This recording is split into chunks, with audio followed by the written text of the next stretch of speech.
Line of impact exactly होता क्या है? इस कॉन्सेप्ट को समझना इसलिए भी जरूरी है क्योंकि कोलिजन बेस्ड प्रॉब्लम को बिना इस कॉन्सेप्ट को समझे हुए आप आसानी से नहीं बना पाओगे। तो आइए समझते हैं इस कॉन्सेप्ट को एक सिंपल एग्जांपल से। सो इमेजिन कीजिए कि आपके सामने एक स्फीयर है जो ग्राउंड की तरफ मूव कर रहा है। अब स्फीयर जिस डायरेक्शन में मूव कर रहा है उसको हम लोग बोलते हैं लाइन ऑफ मोशन, राइट? उसको बोलते हैं लाइन ऑफ मोशन।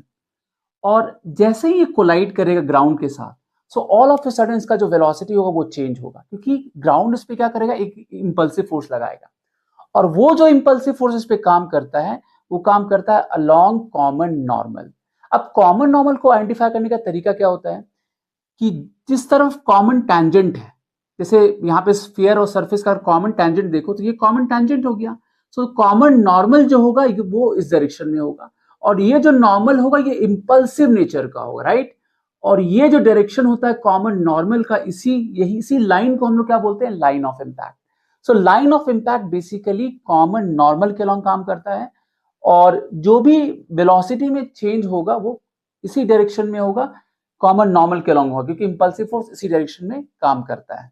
अब यहाँ पे एक और खास बात क्या है कि लाइन ऑफ मोशन और आप लाइन ऑफ इम्पैक्ट अगर आप देखो, इधर कॉमन नॉर्मल हमारा काम कर रहा है, यहाँ पर ये सर्टेन एंगल बना रहा है, तो इस टाइप के कोलिजन को हम लोग क्या बोलते हैं, ऑब्लिक कोलिजन।